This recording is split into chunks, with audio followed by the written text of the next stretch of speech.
इन्हें तो आप जानते ही हैं। ये हैं संभल के सीईओ अनुज चौधरी, जो अक्सर अपने बयानों को लेकर चर्चा में रहते हैं। और एक बार फिर से इन्होंने कुछ ऐसा कह दिया है जिससे अभी कुछ घंटे से ये खबरों में बने हुए हैं। दरअसल कोतवाली क्षेत्र में आयोजित पीस कमेटी की बैठक में सीईओ अनुज चौधरी ने अपने पहले होली के संबंध में दिए गए बयान पर सफाई दी है और कहा है कि अगर किसी को मेरे उस वाक्य से आपत्ति थी तो उसे सुप्रीम कोर्ट या हाई कोर्ट में याचिका दायर करनी चाहिए थी और मुझे सजा दिलानी चाहिए थी।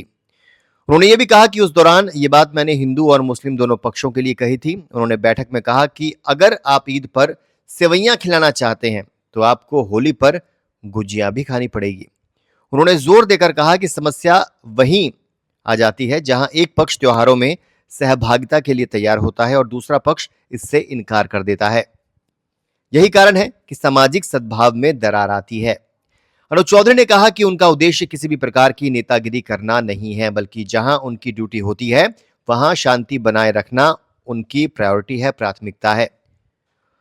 अनुज चौधरी ने दोनों समुदायों से अपील की कि वो पुलिस पर विश्वास बनाए रखें और सभी त्योहारों को शांतिपूर्वक सौहार्दपूर्ण वातावरण में मनाएं।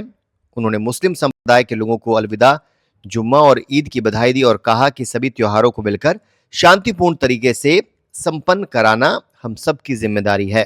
आपको बता दें कि सीईओ संभल ने कहा क्या था। अनुज चौधरी ने समिति की बैठक में एक बयान दिया था कि होली का त्योहार साल में एक बार आता है, जबकि जुम्मा साल में 52 बार आता है। अगर किसी को रंग से दिक्कत है तो वो अपने घरों में ही रहे। होली खेलने के बाद जुम्मे की नमाज पढ़ी जाए। इस बयान को कई पार्टियों के नेता मुद्दा बना रहे थे, जबकि मुख्यमंत्री योगी आदित्यनाथ ने भी सीईओ अनुज की तारीफ की थी। वहीं जिले के तमाम मस्जिदों में जुम्मे की नमाज का समय भी बदल कर रख दिया गया था। दोपहर 2 बजे के बाद ही नमाज पढ़ी जाएगी। सीईओ के पिता ने हालांकि इस मुद्दे के बाद सुरक्षा की मांग की थी।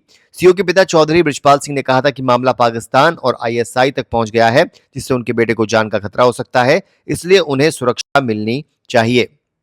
आप क्या सोचते हैं अनुज चौधरी के दिए गए बयानों के बारे में? हमें कमेंट करके बताइए। फिलहाल के लिए इतना ही। बने रहिए हमारे साथ।